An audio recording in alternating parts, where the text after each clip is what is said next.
Hello guys! So today, magta-try po tayo ng gummy flavor. So first, magsa-start off tayo sa grape.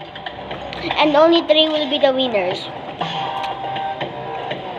So, grape siya. 10 out of 10. Masarap siya at parang may grape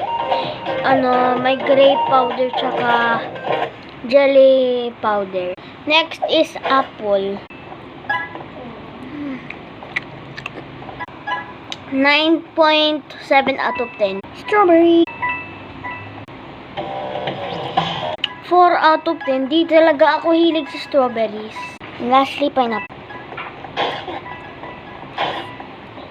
9.9 out of 10. First place si grape, second place si pineapple, at saka third place si apple. Tsaka 9.9 out of 10 na.